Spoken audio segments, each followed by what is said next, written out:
Hello, Matt here for Sonicstate, and today we're looking at this brand new module, which is a brand new collaboration between long-time standing Eurorack module makers Endorphins and long-time music producer Andrew Huang. Now this is a 16 HP, so not the smallest module, but it crams a lot into it. It's a stereo audio processor built of various elements such as delay, reverb, compression, filtering, which can be reordered internally to create different desired outcomes and effects. Now, sounds great, you say, and hasn't this been done in your rack before? Well, it has, yes, if you're willing to have multiple modules that can kind of achieve this same desired effect: a separate filter, a separate reverb, a separate delay, separate distortion, separate compressor. There's 5 different elements there. Now, this is all built into one module, and what's cool about this, it allows you to kind of reorder which order those effects go into, and with that you can get really drastic results, and it saves you having to do repatching, and it actually saves a lot of space within your rack. Now let's have a look at the front. We've got a true stereo in, true stereo out. We've got the this kind of tone control at the top here, which allows you to kind of take off some of the low end or take off some of the high end on the input, which is really useful because obviously with any stereo effects processor, it really matters what you put into something like this as to what you get out of it. So this just allows you to kind of trim off some frequencies that you might not need. You then get this envelope output, which you can use to kind of modulate other things or send elsewhere. You've got your volume output here. You've actually got a VCA input as well, which is pre the sort of input of this, which is really good for controlling the signals coming in. And you've also got control over the VCA on the output as well. So you can kind of play around with the input and the output by sending modulation sources to it. So we'll have a play with that. We've got compression.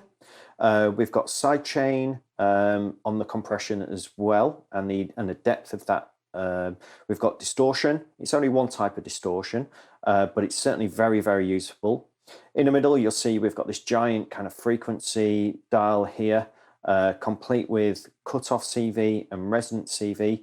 Now, this by default is kind of like this DJ style filter, which goes from low pass until you get to the middle, and then it goes to high pass, which is really cool. But you can actually change it as well to a band pass filter, or even a comb filter as well. You've got a delay section down here with time divisions, which can be clocked, the amount of repeats, and of course you've got a stereo reverb, and you can play around with the tail and the pre-delay on that. There's kind of some extra functions in here by holding down this routing dial here, which kind of acts like a shift knob, a shift button, and then as you turn a knob, it will allow you to get to kind of more advanced features. So yeah, you get an absolute load jam-packed into this module, 16 HP. It's fully digital, runs at 32-bit, 96 kilohertz on an M7 processor.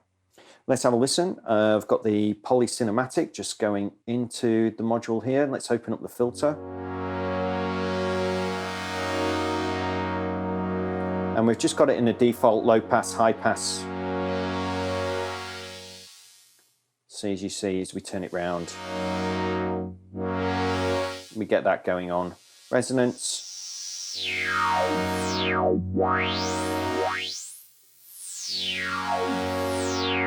Now it sounds to my ears like when it gets to the halfway section, particularly with the resonance, it almost sounds like the resonance disappears and then comes back again once it gets into the high pass section. I'm not quite sure what's going on there. It's almost like you've got resonance, resonance, resonance, resonance, no resonance, and then the resonance comes back. So I'm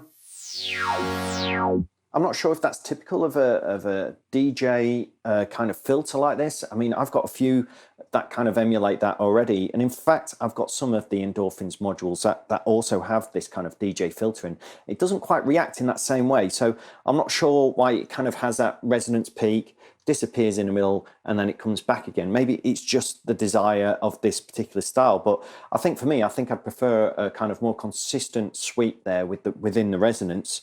Let's check out the different modes here. We can go into bandpass filter here. There we go.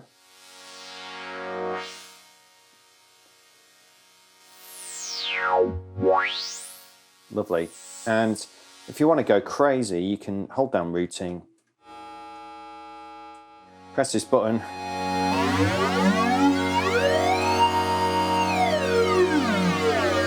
and we are into comb filter land.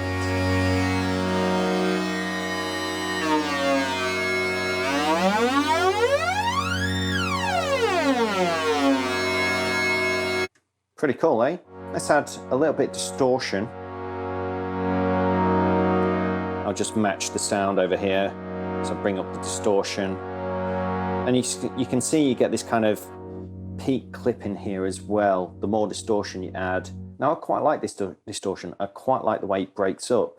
And like I mentioned earlier though, at the beginning of this video, it's really important to think about what you are sending into it, into an audio processor like this.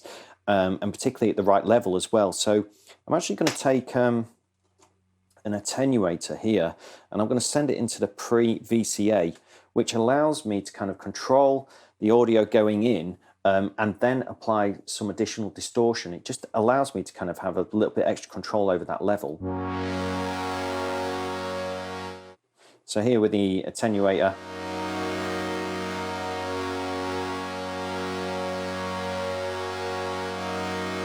there we go. And as I mentioned at the beginning, you can kind of use this tone control here at the top. It's like a high pass, low pass in a way on the audio input to get rid of any kind of unwanted frequencies you've got going on. So I'm just going to leave that in the middle. Let's get some rhythm going on here that I can send in. Send this in, just so I've got some, there we go. So let's first go with the delay. I should add that the delay actually runs into the reverb. So that can't change, that's actually fixed. So it's not possible to have the delay after the reverb. Let's listen to the delay.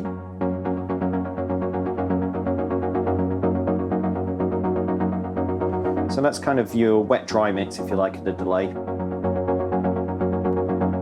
The amount of repeats,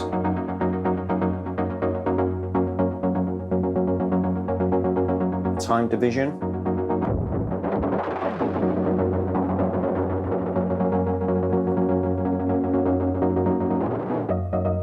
and you can get very, very quick kind of couple strong.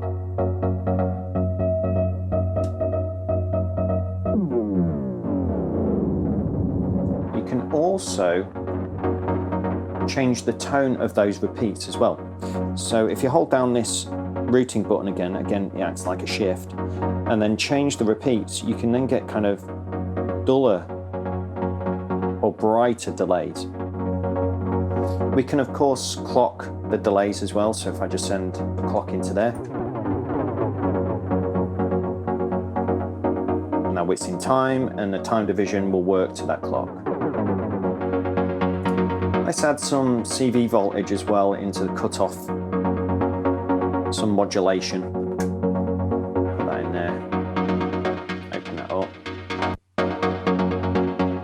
At the minute it's going delay, or the effects rather, into the distortion and then going into the filter.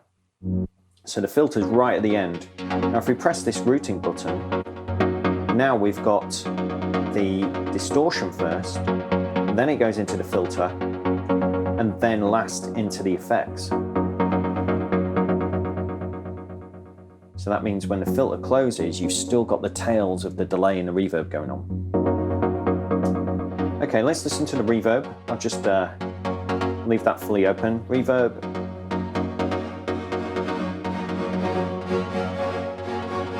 Again, this is a dry wet knob.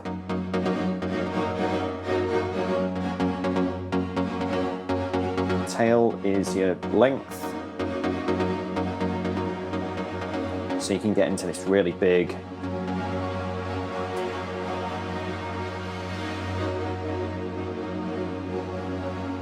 reverb. It's quite nice.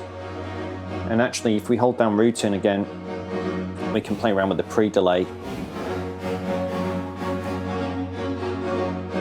which could be useful. And if we hold down freeze, it's now frozen that reverb.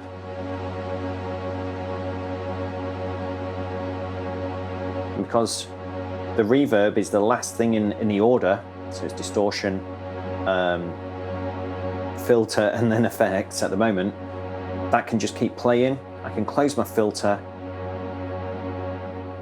I can then kill the reverb, and the sound's completely gone. Bring it back in.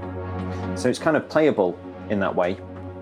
So yeah, you can probably get a feel there that you can kind of play with this a little bit and introduce sounds and filter them out and drop things in and out that way. There's one thing though that I noticed about this the more I started doing that, and that is that there's no bypass on this. So if you've got loads of crazy sounds and that going on, it's not possible to just kind of knock them out and that kind of thing. So it's a bit of a shame. I have noticed that on other Endorphins modules, like their mixer, for example, the actual pots are push pots, which allows you to kind of turn things on and off. And I wonder if that had been really cool if perhaps on the delay, on the reverb, and on the filter, you would have been able to kind of switch them in and out just by pushing down some of the knobs. That way they wouldn't have had to include any more switches on this very full faceplate already. It would just be a matter of just kind of, you've got your delay going, you've got your reverbs going. Let's just bring that in. And then with a push of a button, oh, they could have gone and get you back to the dry sound, for example. But that's not there. It's not the end of the world. It just means that you've just got to play with it in a slightly different way. Okay, let's have some fun with this reverb, and let's play around with that freeze a little bit more. In fact, let's send this in now. I've just got a little sequence just turning on and off the freeze.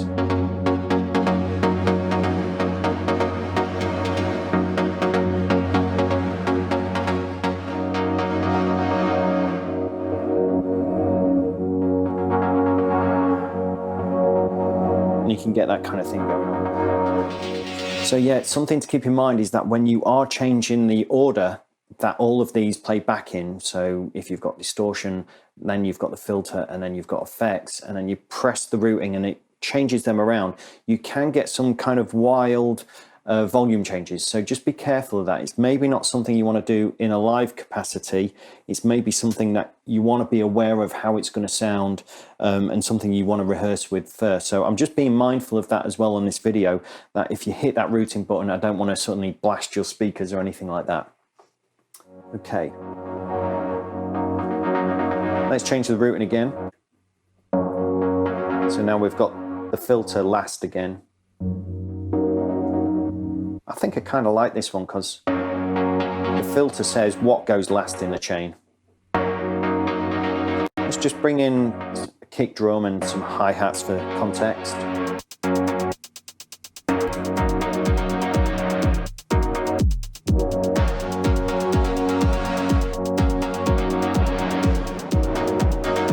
Change the routing again.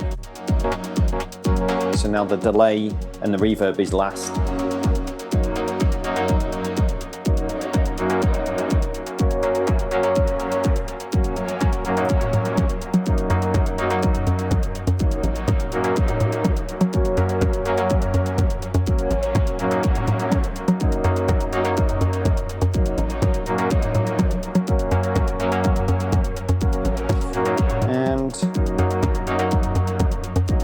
Yeah, let's kill the polycinematic.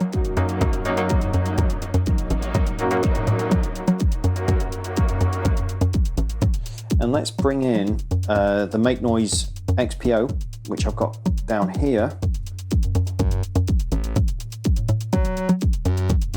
which is a true stereo oscillator.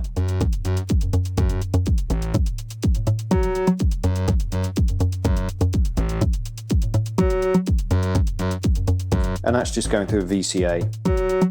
It's controlled by the quad racks up here.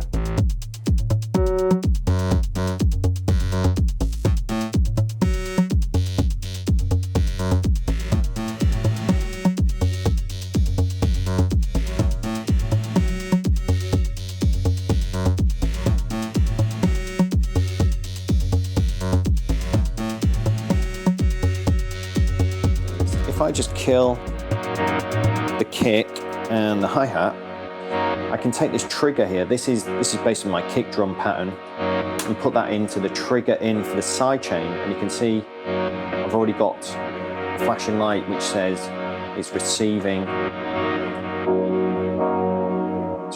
that trigger there. And if I turn up the sidechain, you can hear. And what this does, it increases the kind of length of it. If we hold down routing, now we're changing the depth of the sidechain, so we can make it really extreme. Like that. So it's kind of pumping. Let's bring back the kick in. And you can hear it's just pushing everything out the way. Maybe that's a bit extreme, so we'll just back it off on the depth.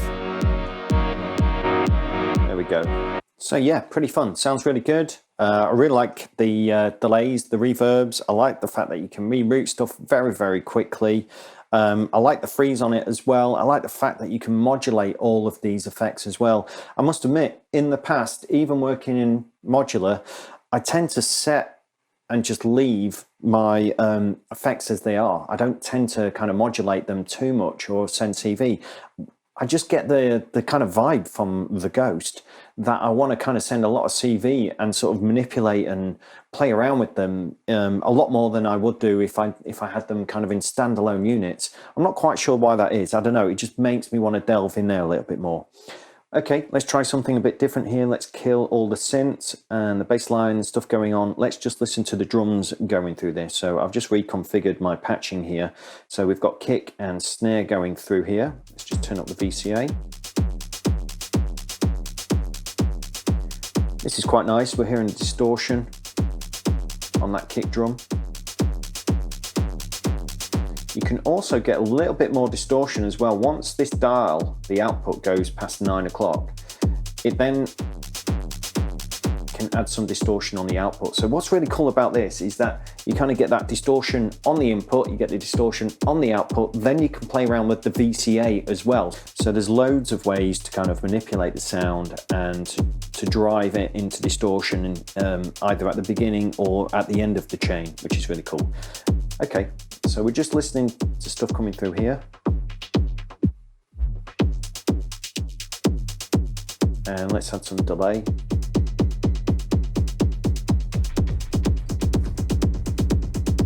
Delay is clocked, a bit reverb.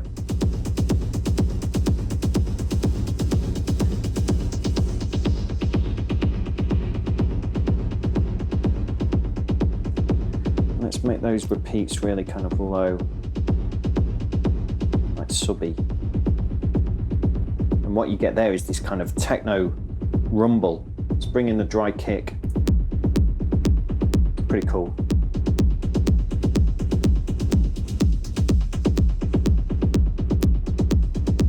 Add some top end to those delays.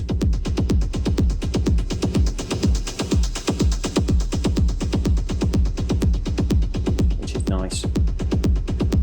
Just bring in a bass line. Reference.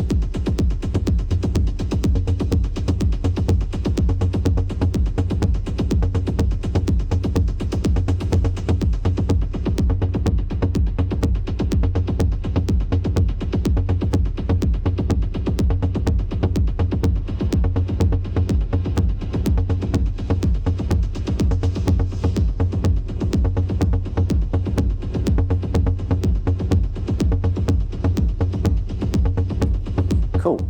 Let's take some modulation out and actually play around with the, what should we play around with? Maybe let's put this into the tail CV. So it's just changing the length. we could add that modulation into the delay.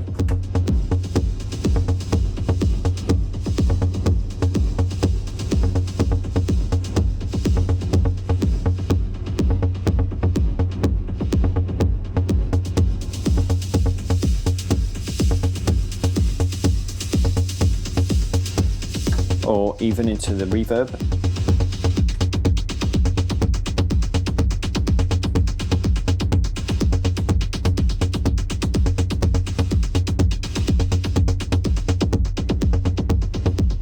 So now it's only wet sometimes, dry the other times. Of course, we can take the trigger input, get that sidechaining going on.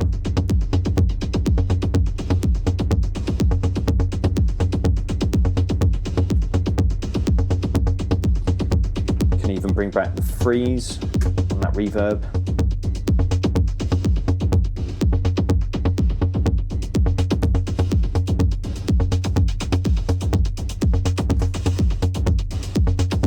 That kind of thing.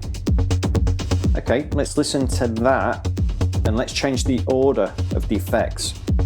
So if we go into this mode, we're now in filter, then effects, then distortion. Just kill the bass line a second. And the dry kick drum, so we're just listening to Ghost.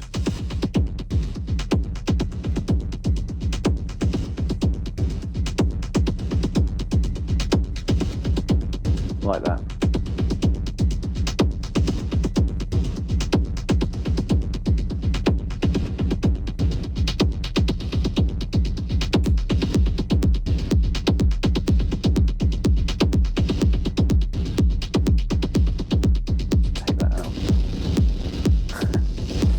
The reverb can really overload, particularly when you've got distortion last in the chain. So just be careful of that, because you can go just crazy land. So just be mindful of that. The other thing, of course, that we can do is with the post VCA, we can send some modulation into there, which is going to control the output of the whole unit.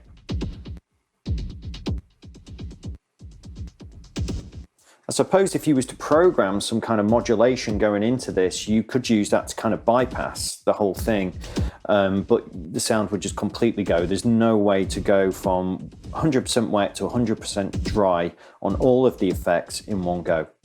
Let's just take that out.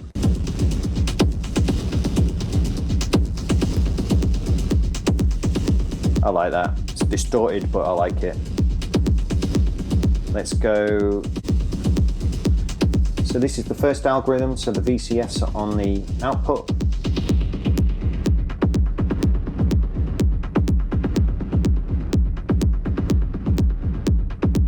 Now I've had to turn the input VCA really low just to stop it distorting. So what I'm going to do is use another attenuator here on the output to bring the output level back up. And I can use the volume to drive it a little bit over here as well if I wanted to. There we go. Okay, let's bring the XPO back into this as well.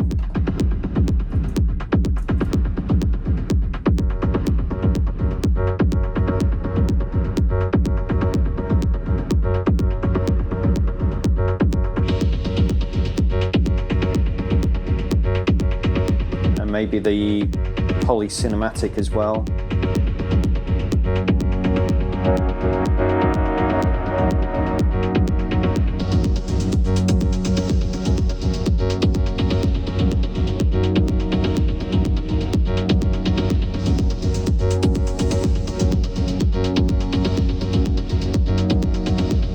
Nice. Just bring in a bass line for more context.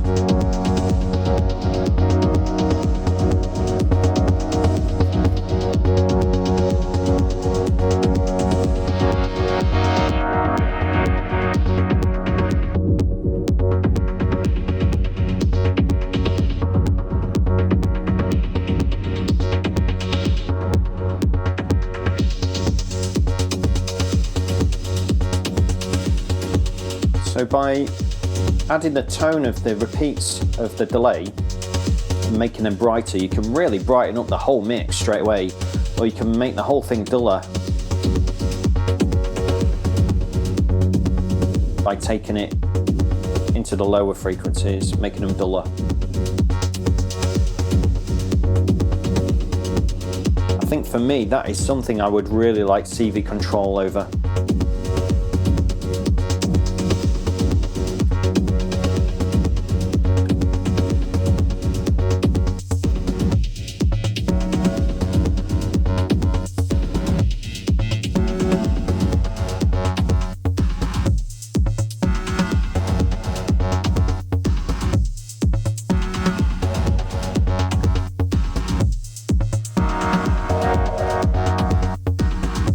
So there you go, a really fun unit, 16 HP. I really like this. I think this is a lot of fun. I'm really enjoyed playing around with it. I love modulating all that CV on it. I love the fact that you can reroute things very, very quickly with the touch of a button. I like the fact that there's different filtering options in there. I know I only really played with the DJ one for the majority of this video, but there's so much more you can get out of that comb filter, especially when you're really boosting that resonance on it. I think the distortion's awesome to play with, and the sidechain compression in there is just an added bonus as well, just to keep everything in check. It is compact, it is 16 HP. I really wouldn't want this to be any bigger, and I'm amazed at how much they've actually got into this front panel. Yes, I would have liked to have seen some kind of clickless kill switches here for some of the effects. That would have been really, really cool. But like I say, there's ways to play with that using the CV to kind of kill effects and that kind of thing. So it's all perfectly possible, just perhaps not in the kind of performance way that I'd wanted. The unit's going to be available here in the UK for about $385, and is going to be available soon. If you found this useful and you liked what you heard, please do give us a thumbs up. If you've got any questions, do leave some comments below down in the video, and I'll try and answer them all for you. Thanks for watching. Hope you've enjoyed this. Cheers now. Bye.